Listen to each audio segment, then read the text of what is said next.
జీవితం మన ఆదర్శంగా తీసుకొచ్చి తర్వాత చూద్దాం 31:9 తర్వాత చూద్దాం. అదే అండి ఆదికాండం 31. అట్లు దేవుడు మీ తండ్రి పశువులను తీసి నాకు ఇచ్చాను, మందలు చూలుకట్టు కాలమున నేను స్వప్నమందు కన్నులెత్తి చూడగా గొర్రెలను దాటు పొట్టేళ్లు చారలైనను కొడలైనను మచ్చలైనను గలవైనను. హల్లెలూయా. దేవుడు ఏం చేశాడండి ఈ నామానికి? ఆయనకి దేవుడు ఆయన తర్వాత చూద్దాం. మరియు ఆ స్వప్నమందు దేవుని దూత యాకోబు అని నన్ను పిలువగా చిత్తం ప్రభువా అని చెప్పని, అప్పుడు ఆయన నీ కన్నులెత్తి చూడుము, గొర్రెలను దాటు మనుషులున్న పొట్టేళ్లనియు చారలైనను కొడలైనను మచ్చలనైనను గలవి. ఏలయనగా లాభాను నీకు చేసినది యావత్తును చూచితిని. హల్లెలూయా. దేవుడు ఏం చేస్తున్నాడండి ఇక్కడ? ఆయన బానిసత్వం అనేది ఒక రకంగా చెప్పాలంటే పాలికప్తనం అంటారు. మన పాశ్చాత్య భాషలో పాలికప్తనం అంటారు. జీతం పాపం ఉండదు. వాళ్ళు ఎవరో తండ్రి పాలి అదని తనంగా తీసుకొస్తారు. ఆ పాలిక ఉద్యోగం చేసినప్పుడు వాళ్ళకి జీతమే ఉండదండి. వాళ్ళ తాగులో ముత్తాదులు చేసిన అప్పులు తెస్తూ ఇక్కడ ఆయన పనిచేస్తున్న జీతమే ఉండదు. ఏదైనా పోస్తే 4 రోజులకు ఎందుకు వస్తారు? అత్యంత కష్టమైన పని చెప్పుకుంటారు. వాళ్ళు యవ్వనంలోకి వచ్చే వరకు వాళ్ళ తరాలు దాటి వరకు కూడా అక్కడ పాలేరు పని చేస్తూ ఉంటారు. కారణం ఏంటంటే తాత తండ్రులు చేసిన అప్పు. ఇక్కడ యాకోబు ఏంటంటే తన సొంత అన్నని మోసం చేసి ఇక్కడికి వచ్చి ఆ పాలేరుతనంలో ఉన్నప్పటికీ కూడా సొంత మామైనప్పటికీ 10 మార్లు జీతం మార్చాడట. లేదా గొర్రెలు ఇన్నప్పుడు పొడలుగా ఉన్నాయని నీ జీతం అవుతుంది, లేదా చాటలుగా ఉన్నాయని నీ వాట అవుతుంది అన్నప్పుడు దేవుడు ఆ యాకోబుని లాభాన్ని కష్టపడుతున్న కష్టాన్ని చూచి ఈసారి ఈయన మందులోని అన్ని పొడలు కలిపి పుడుతున్నాయి, అన్ని చాలా కలిపి పుడుతున్నాయట. హల్లెలూయా. దేవుడు చూశాడు కదండి నీ కష్టాన్ని మనం అనేక సార్లు అనుకుంటుంటాం, నన్ను ఎవరు చూసేవారు లేరు, లేదా నన్ను ఎవరు ఆశీర్వదించేవారు లేరు, లేదా నా కష్టాన్ని ఎవరు చూసేవారు లేరు అనుకుంటాం. కానీ దేవుడు యాకోబుకి ఎలా అయితే ఆయన స్వప్న మంది చూసి ఆయన మాట్లాడుతున్నాడు, దేవుడు ఈసారి చూడు నేను ఈ మందరు కలిసి చేసినప్పుడు నీ కష్టాన్ని నేను చూశాను, ఎవరైతే నీకు మీ మామని కడుతున్న కష్టాన్ని నేను చూశాను, ఖచ్చితంగా నువ్వు ఆశీర్వదించబడ్డావు. మనం అనుకుంటా ఉండండి ఒక్కొక్కసారి మన వ్యాపారంలో లాభాలు ఏమో రావు. మనం అనుకుంటాం దేవుడికి ఈ వ్యాపారం అంతప్పుడు లాభాలు చేసే వ్యాపారం అది. ఎందుకంటే ఈయన పాలికాపు వ్యాపారం చేయించుకొని పుట్టినాయి అని అనుకుని ఆయన ధనవంతుడు అవుతున్నాడు. ఈయనకేమో 10 సార్లు జీతం మార్చి. అయితే అలాంటి వ్యాపారం దేవుడు ఎలా తీసుకున్నాడంటే దేవుడికి తెలియదు ఏమంటుందండి, వ్యాపారం సృష్టికర్త ఆయన. అలాంటి పేద విధవరాలకి 2 పొయ్యి మీద 2 అప్పడాలు కాల్చుకునే పేద విధవరాలకి నూనె తన తొట్టెంతా నూనె నింపి నూనె వ్యాపారం చేసుకోవడం దేవుడు ఆశీర్వదించడానికి మనం చూసినట్టు ఉంటాం. అంటే దేవుడు ఏమని చేస్తాం మనం అనుకుంటే ఆశీర్వాదం ఎక్కడి నుంచో రాదు, నీకున్న స్థితిలో నుంచే, నీకు కలిగిన దాంట్లో నుంచే, నీకు నమ్మకంగా ఉన్నట్లయితే ఆ చిన్న చేతుల్లో వచ్చి, ఆ చిన్న వ్యాపారం నుంచి, ఆ చిన్న కుటుంబంలో నుంచి అనేక మంది మనం సాక్షులు చూస్తూ ఉంటాము. నాకు ఒకప్పుడు ఏమీ లేదు, తర్వాత దేవుడు అంచెలంచెలుగా ఆశీర్వదించి ఈ రోజు నేను ఎంత దేవుడి కోసం ఖర్చు పెట్టగలుగుతున్నాను, నేను ఎంత నా పిల్లలు నేనే కలిపి ఎంత దేవుడు వాడబడుతున్నాను సాక్షులు మనం చెప్తూ వింటూ ఉంటాం. కారణం ఏంటంటే దేవుడు వారి కష్టాన్ని చూశాడండి. వారికి దేవుడు ఆయన కష్టాన్ని చూచకపోతే ఈ ప్రతిఫలం రాదు. ఒకవేళ నువ్వు గమనించలేదు మా దేవుడు నేను చూశాడనే విషయం, ఒకవేళ ఆయన చూసి నువ్వు గమనించలేదు, కానీ దేవుడు నీ కుటుంబాన్ని చూశాడు, నిన్ను చూశాడు, నీ ప్రార్థన చూశాడు. ఒకవేళ నువ్వు ప్రార్థించకపోయి ఉండొచ్చు, నువ్వు రోగం చేసేదాన్ని ఉండకపోవచ్చు, కానీ నేను అనుకున్న దేవుడు గొప్పవాడు, నీ తరఫున వ్యాజ్యవాడు వాడు కాబట్టి నువ్వు అన్యాయస్తుడిగా అవుతున్నప్పుడు, లేదా నీ కుటుంబం అన్యాయం అవుతున్నప్పుడు, లేదా నీ భర్త నేను పట్టించుకోలేనప్పుడు, నీ భర్త నీకు తెలియకుండా అనేక ఏమైనా కార్యాలు చేస్తున్నప్పుడు దేవుడు నీకు ఖచ్చితంగా ఒకరోజు అనుకుంటాం. మనం అనేక సార్లు సమాధానం దొరకలేదు, దేవుడు నమ్ముకున్నప్పటికీ నాకు శాంతి సమాధానం లేదు, నేను నెమ్మది లేదనుకుంటే ఖచ్చితంగా దేవుడు నీ జీవితంలో అద్భుతం చేయబోతున్నాడు. ఈ విషయం ఈ రోజు మీరు నమ్మండి. నేను చెప్తున్న రెఫరెన్స్ లో ఉదయం రాసుకొని నేను కష్టం ఉన్నప్పుడు వాక్యాలు 10 చదువుతుంది. చూసిన దేవుడు అవమానం తీసే దేవుడు, నన్ను ప్రేమించే దేవుడు, నా కష్టాన్ని తీర్చే దేవుడు అని మీరు ఆ వాక్యాలను చదువుతూ ఉండండి. ఖచ్చితంగా దేవుడు మీ జీవితంలో కూడా వీరి జీవితంలో చేస్తున్న కార్యాలు మనం చూస్తుంటాం. 4వదిగా నిర్గమకాండం 3వ అధ్యాయం 7 నుంచి 9 చదువుతాం. నిర్గమకాండం 3వ అధ్యాయము 7 నుంచి 9. మరియు యెహోవా ఇట్లనెను, నేను ఐగుప్తులోనున్న నా ప్రజల బాధను నిశ్చయముగా చూచితిని. పనులలో తమ్మును కష్టపెట్టిన వారిని బట్టి వారు పెట్టిన వారు పెట్టిన మొరను వింటిని వారి దుఃఖములు నాకు తెలిసి ఉన్నవి. హల్లెలూయా. దేవుడు ఏం మాట్లాడుతున్నాడు? ఎవరు చూస్తున్నాడండి? ఇశ్రాయేలు ప్రజలు ఐగుప్తు రాజ్యంలో చాకిరి వెట్టి చాకిరి చేస్తున్నప్పుడట ఆయన వీళ్ళెవరూ అడగలేదు. మోషేతో మాట్లాడుతున్నాడు, నేను నా ప్రజలకు పడుతున్న కష్టాన్ని నేను చూశాను. వాళ్ళు ఎవరు అడగలేదండి. ఇశ్రాయేలు ప్రజలు అప్పటికే చెడిపోయి ఆ బానిసత్వం అలవాటు పడి ఎన్నోసార్లు మోషేని పంపించి తీసుకురమ్మన్నప్పుడు కూడా వాళ్ళు హితండవాదం చేసి మేము రాము ఇక్కడే ఉంటాం, మమ్మల్ని తీసుకెళ్ళి ఎందుకైనా దుర్భరమైన పరిస్థితులు పరిచేస్తావా అని వ్యతిరేకించిన జనాల పట్ల దేవుడు ఏమన్నాడండి? వాళ్ళు పడుతున్న కష్టాలు చూశాడట. ఆయన చూశాడండి. ఆయన చూసిన దేవుడు ఎలా ఉంటాడు? ఖాళీగా ఉంటాడండి, ఊరుకుంటాడు కాదు కదా. ఖచ్చితంగా నీ కష్టాల నుంచి నీ బాధల నుంచి విడిపిస్తాడు. దేవుడు అదే మాట్లాడుతున్నాడు మోసేతోని. నేను నా ప్రజలు పడుతున్న కష్టాన్ని నేను చూశాను, వాళ్ళు వెట్టి సేకరించాను. ఎలాంటి కష్టం అండి? పనుల్లో తమ్మును కష్టపెట్టి వారిని బట్టి వారు పెట్టిన వరణ వింటిని. మీరు గమనించినట్లయితే ఈ పని విషయానికి వచ్చినప్పటికీ ఖచ్చితంగా చిన్న చిన్న పనులు చేసేవాడు. ఇప్పుడు మన సిస్టర్ రాణి గారి సాక్ష్యం చెప్పారు. మొన్న ఎలా ఉంటుందంటే పనివారిగా చూసేలా ఉంటారు తప్ప వాళ్ళు ఆరాధించే దేవుడికి ప్రయారిటీ ఇవ్వడానికి వాళ్ళు ఇష్టపడరు. పర్టికులర్గా క్రైస్తవులు అనేటప్పటికి ఏదో ఒక రకంగా చిన్న మెలిపెట్టి ఇబ్బంది పెట్టాలని చూస్తారు. నీ పనిలో మనం బతుకుతామండి, దేవుని ఆరాధిస్తాము, దేవుని నమ్ముకుంటాం, బతకడానికి మనం పని చేసుకున్నాం దేవుడు చెప్తున్నాడు కదా. ఆ పని విషయానికి వచ్చినప్పటికి నీకు కావాల్సిన సెలవు దినాలు ఇవ్వలేకపోవడం, కావాలని పర్టికులర్ గా నీకు కొంచెం పని ఎక్కువ చెప్పడం. అసలు నేను చెప్తుంటాను, ఆఫీసులో 10 మందిలో క్రైస్తవుడిగా బతకడం చాలా టాస్క్ అండి. నువ్వు చేస్తున్న నీ మీద 20, 30, 50 సీసీ కెమెరాలు వేసి వీడు ఎప్పుడు తప్పు చేస్తాడా లేదా ఎప్పుడు తప్పుడు మాట్లాడతాడా, వీడు వెంటనే వీడిని బట్టి వీడు దేవుని దూషించాలని ఎంతో ప్రయత్నం చేస్తుంటారు. అనేక ఎగ్జాంపుల్స్ నాకు అలా దొరుకుతూనే ఉన్నాయి. మన సిస్టర్ సాక్ష్యం చెప్పినప్పుడు కూడా అలాగే ఆ ఒక్క నిమిషంలో ఏమో అయిపోదు, లేదా ఆయన ఫోన్ లో మేనేజ్ చేసుకోవచ్చు. కానీ అయినప్పటికీ ఆమెకు సెలవు ఇవ్వకపోవడం లేదా మనలాంటి వారి మన పనుల్లో ఇబ్బంది పడతారట. అలాగే ఇశ్రాయేలు ప్రజలు కూడా ఐగుప్తు రాజ్యంలో వెట్టి చాకరీ చేసి ఇబ్బంది పెడతారు. దేవుడు వారిని చూసి మోషేతో మాట్లాడతాడు. మోషే నువ్వు పర్వతం దగ్గరికి వెళ్ళినప్పుడు దేవుడు మోషే అంటే ఏం చూసావు తండ్రి, చూసావు కరెక్టే, చూస్తే ఏంటి? మోషే కూడా మీకు తెలుసు కదా, ఆ దేశం నుంచి పారిపోయాడండి.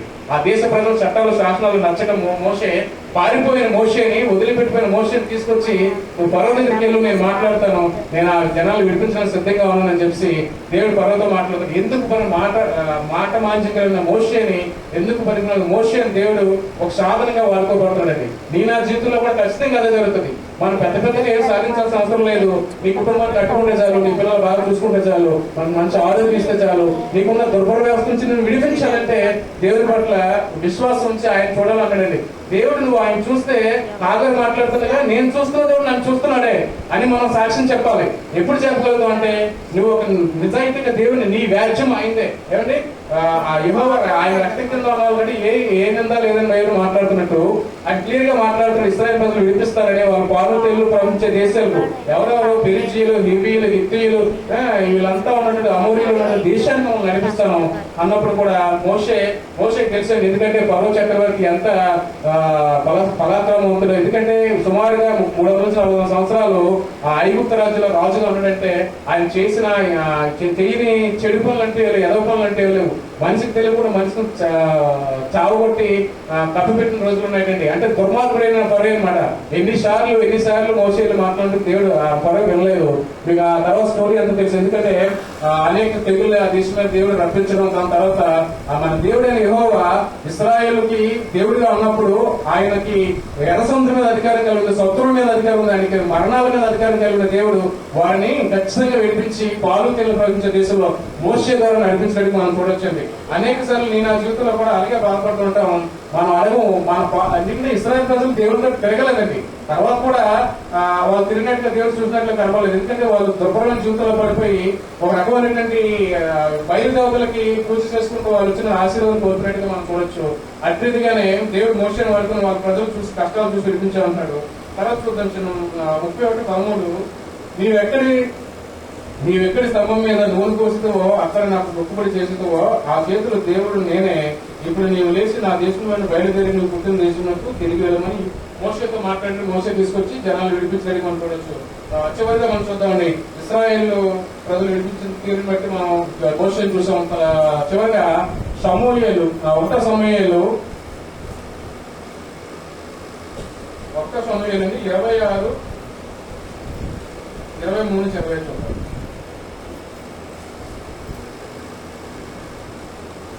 1 సమూయేలు 26 అధ్యాయం 23-25. యెహోవా ఈ దినము నిన్ను నాకు అప్పగించిన అప్పగించినను, యెహోవా ఈ దినము నిన్ను నాకు అప్పగించినను, నేను యెహోవా చేత అభిషేకము నొందిన వానిని, నేను యెహోవా చేత అభిషేకం నొందిన వాడిని, చంపనల్లకపోయినందున ఆయన నా నీతిని నా విశ్వాసము చూసి నాకు ప్రతిఫలం దయచేయను. చిత్తగించుము ఈ దినమున నీ ప్రాణము నా దృష్టికి ఘనమైనందున యెహోవా నా ప్రాణమును నా దృష్టికి ఘనముగా ఎంచి బాధలన్నిటిలో నుండి నన్ను రక్షించిన గాక. ఇక్కడ ఏం చేస్తాడంటే సమూయేలు 26 నుంచి సౌలున దావీదుని చంపుదామని ఆయన వెంబడిస్తా ఉన్నాడండి. కానీ ఇక్కడ ఈ పర్టికులర్ ఈ వాక్యం వచ్చినట్లయితే దేవుడు ఏం చేశాడంటే ఆ ఎవరైతే దావీదుని చంపుదామని సౌలు వస్తున్నాడో ఆ సౌలునే దావీదికి బందీగా అంటే దావీదికి అప్పగించాడు. శత్రువుని ఇతనికి అప్పగించాడు. ఎవరైతే దావీదుని చంపుదామని తరుముకుంటూ 3000 మంది సైన్యాన్ని వేసుకుంటూ వస్తున్నాడో ఆ యొక్క సౌలుని దావీదికి ఒక గృహలో కారణికలు కలుగు చేసి యెహోవా చేత ముందు కలిసి సుత్తగాడు యెహోవా చేత కారణికలు కలుగు చేసి వారితో పాటు ఆ సైన్యం అంతా నిద్రపోతున్నప్పుడు దావీదు అనుకోని ఒక సైన్యంతో చెప్తున్నాడు, ఇప్పుడు నువ్వు నాకు అవకాశం ఇచ్చినట్లయితే ఒక్క దెబ్బతో చంపేసి నేలలో బాధపెట్టేస్తాను, నాకు అవకాశం ఏంటంటే మనకి దేవుడి అవకాశం కలిగజేసిన దావీదు అన్నప్పుడు దావీదు ఏం చేస్తానంటే ఆయన అభిషేకించిన వ్యక్తి ఆ అభిషేకాన్ని నేను విలుస్తాను, ఆయన అభిషేకించిన వ్యక్తిని మనం చంపనకూడదు, దేవుడు అది దేవుని చిత్తం కాదని చెప్పి ఆయన పడిపోతున్నప్పుడు ఆయన గాలి నిద్రలో ఉన్నప్పుడు ఆయన తల కింద ఈటు తీసుకొని ఆ పై వస్త్రాన్ని మాత్రమే కోసి వెళ్ళిపోతున్నది. ఆ తర్వాత అంటాడు దేవుడు సౌలు తెలివి వచ్చిన తర్వాత ఇలా జరిగినప్పుడు దేవుడు చాలా స్పష్టంగా మనం ఎందుకంటే ఒక వ్యక్తి అభిషేకించిన వ్యక్తికి మనం విలువ ఇవ్వాలండి. అభిషేకించిన వ్యక్తిని మనం విలువ ఇవ్వాలి. ఊరికే మనం క్రైస్తవుడు అయి ఉండి అభిషేకించిన వ్యక్తి అయి ఉండి ఒక చిన్న తప్పు ఒక చిన్న మాట మాట్లాడేదని వెంటనే మనం కౌంటర్ ఇవ్వడానికి ప్రయత్నం చేయకూడదు. మనం అనేక మంది సంఘంలోకి వస్తాం, అనేక మంది దేవుల్లో ఉన్నాం, అనేక మంది ఏంటది పరిశుద్ధాత్మ పొందిన ఉన్నాము. ఎవరో ఒక వ్యక్తి పొరపాటున అనుకోవడాలో అనాలని ఒక్క మాట అంటారు ఒక సహోదరు అన్నప్పుడు వెంటనే ఆ రోజే ఆ సంఘంలోనే ఆ నిమిషంలోనే వాళ్ళు మనం బాధపెట్టారు. వాళ్ళు మనం ఒక మాట అంటారు, తెలియదు అన్నారు, వెంటనే ఆ మాట మన దేవుడు ఏం మాట్లాడతాడంటే దావీదు ఏం చేశాడండి తన శత్రువుని తనకు అప్పగించాడు. అయినప్పటికీ ఒక పెద్ద రాయి తీసుకుని ఎత్తిన పరిస్థితి చనిపోతాడు సౌలు.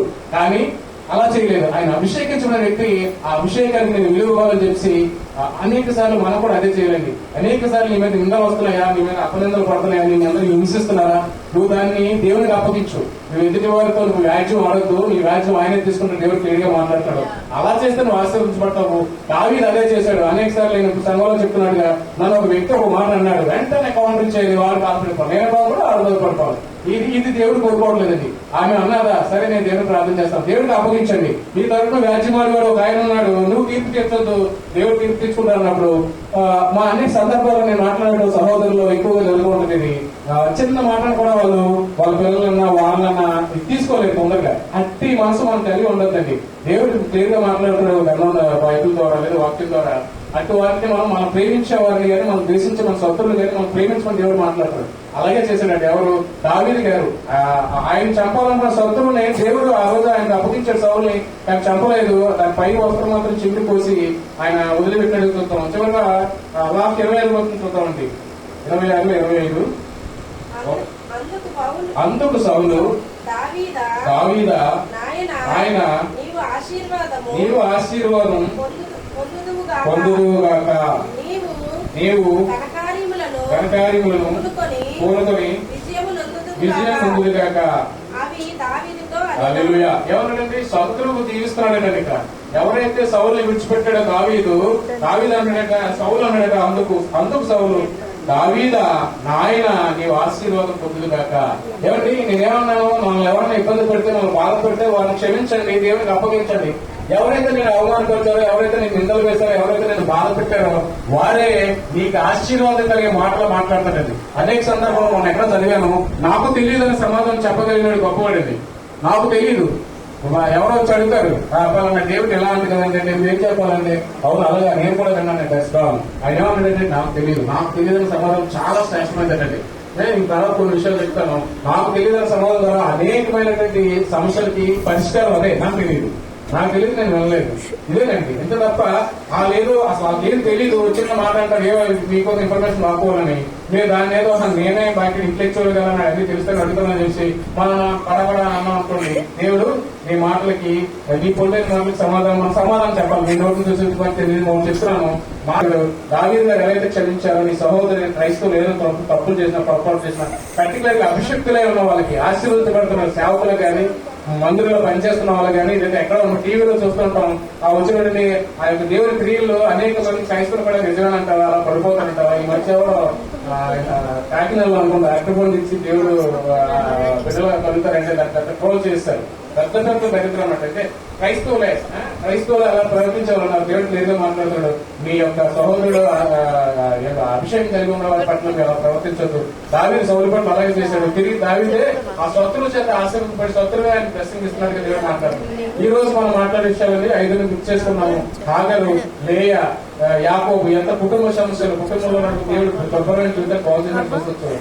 అలాగే ఇస్రాయేల్ ప్రజలు దేవుడు విడిపించాడు. అలాగే సౌలుని దావీదు క్షమించాడు. అట్టి మూలం కలిగి దేవుడు మనం చేసుకున్న ప్రార్థన విన్నాడని, ఆయన మన ప్రార్థన చూస్తున్నాడని మరోసారి దేవుడు మనతో మాట్లాడుతున్నాడు. ఎవరో నిరాశపడవద్దు. ఖచ్చితంగా ప్రతి మీ యొక్క జీవితంలో ప్రతి ఒక్క సమస్యకి సమాధానం దేవుడు ఇవ్వడం సిద్ధంగా ఉన్నాడు. కొంచెం లేకపోతుంది కానీ ఆలస్యమైన దృష్టిలో అలక్ష్యం కాదు, మెయిన్ నీ జీవితంలో దయచేస్తాడు. నువ్వు నిబ్బరం కలిగి ఉండమని, దేవుని పట్ల ఆనందం ఉండమని దేవుడు మాట్లాడుతున్నాడు. ఈ అవకాశం తెలియజేస్తాడు.